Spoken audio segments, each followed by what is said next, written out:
اللهم صل على محمد وعلى آل محمد. السلام عليكم متابعيني، إن شاء الله تكونوا بخير وصحة وسلامة يا رب.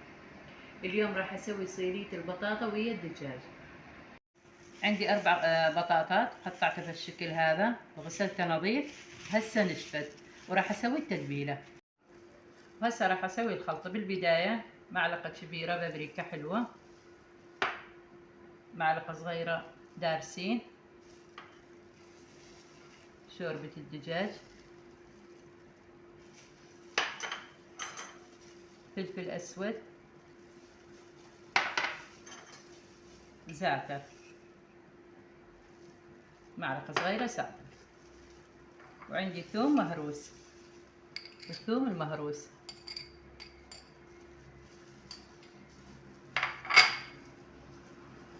وراح أضيف نص كوب عصير الليمون ونص كوب زيت الزيتون وهذا الملح. نخلطه، نخلطهم زين.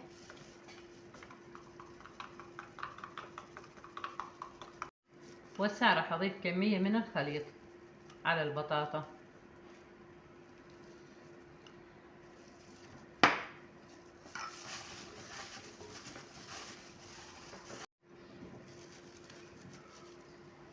دقيقة خليت البطاطا بصينية بايركس، صينية فرن عادي، بأي صينية خلوها. وهسه راح أخليها بالفرن ربع ساعة. عندي بصلتين وسط قطعتهم بالشكل هذا وراح أتبله بقية التتبيلة اللي سويتها.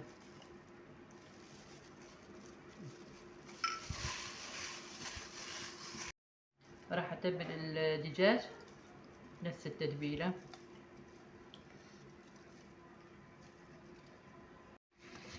أتبل الدجاج حتى أدخله داخل الجلد.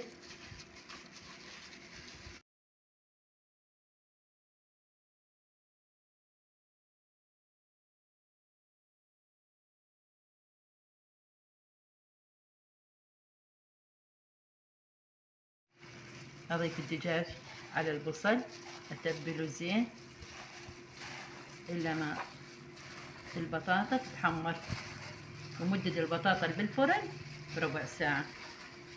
راح أبقيها راح تبقى تتبل إلا ما أطلع البطاطا من الفرن. وهاي البطاطا بعد ربع ساعة راح أضيف الدجاج.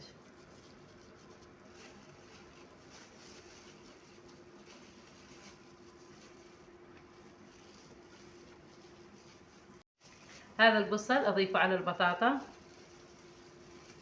وأضيف الدجاج. كملت الصينية راح أسلفنها. بالبداية أخلي ورق الزبدة وأخلي السيليكون. بللت ورقة الزبدة وغطيت الدجاج، وهسه راح أغطيها بالسيليكون. خليت السيليكون وراح أدخلها الفرن. كملت الصينية وهذا الشكل النهائي، بقت تقريبا ساعة بالفرن.